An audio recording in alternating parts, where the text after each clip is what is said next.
Unit 10, Recording 5. Diana, Princess of Wales. When Diana, Princess of Wales, was interviewed on television in November 1995, she was still married to Prince Charles. Diana admitted being in love with someone else during her marriage, and admitted that the relationship had been more than a friendship. At the same time, she accused her husband of having a close relationship with another woman, and explained that the stress had led to an eating disorder. Coming from the future Queen of England, this was extraordinary. The hour-long interview caused a media storm. The following year, Diana and Charles divorced, and 2 years later, she died in a car crash in Paris. Richard Nixon. In 1977, young British reporter David Frost invited Richard Nixon to be interviewed on television. Ex-US President Nixon was paid $600,000 plus 20% of the profits for his involvement. It became perhaps the most famous TV interview of all time, and was even made into a film. Nixon had resigned the presidency in 1974 after being accused of committing certain crimes. In the interview, Nixon denied committing the crimes and refused to accept he had done anything criminal. However, he accepted that he had let the American people down, and he confessed to making a lot of bad judgments. The interviews were hugely successful and made Frost famous.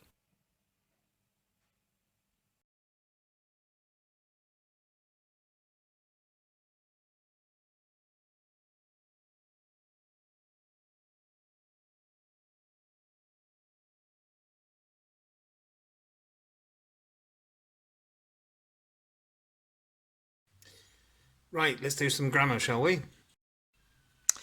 Okay, over here we've got verbs that summarise what people say, and they've put them into 7 different groups. And to be perfectly honest, you don't need to put them into 7 different groups.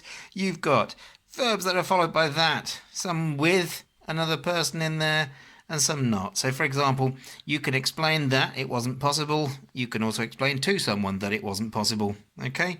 You can also say, she told me. Of course, we never tell to someone, but we do say to someone. So, why make a difference? A verb can be followed by that.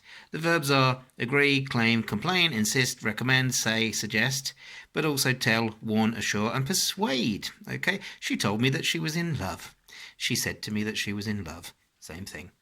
Right, then we've got the ones that with gerunds, ing. We've got to confess, to apologise, to insist, to, and all that lot. Well, they're followed by a preposition. Prepositions are always followed by a gerund. When it's, remember our favourite grammar rule, yeah?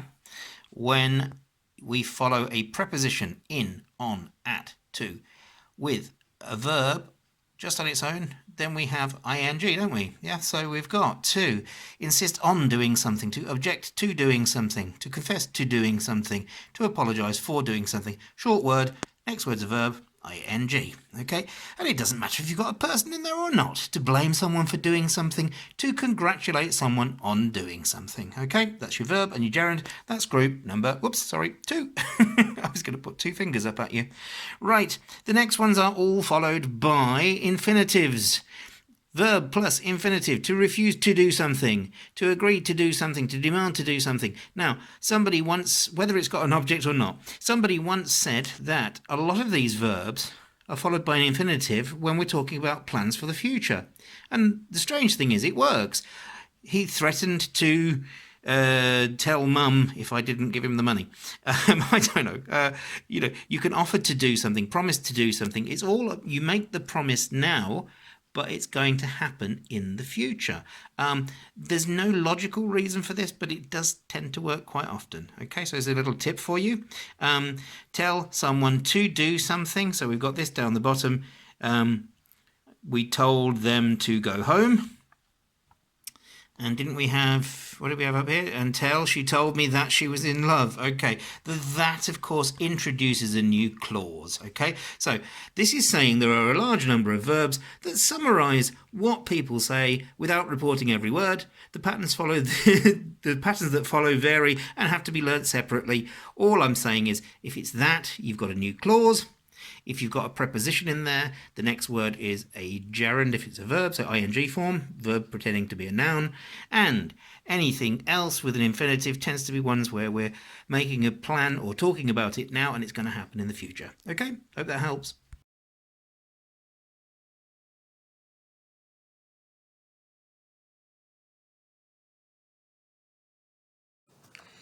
He suggested that he wrote something positive about his team. She accused the minister of having lied in the past and having carried on lying. She recommended going to see her new film. He apologised for making mistakes but said he still expected voters' support. He confessed to hitting the photographer at the ceremony while acknowledging the photographer was only doing his job. She blamed the director for the poor quality of the film. He denied having any intention of leaving the club. She offered to look into the problem. She warned them that she would sue them if they wrote a negative review. He agreed that they should have won the game.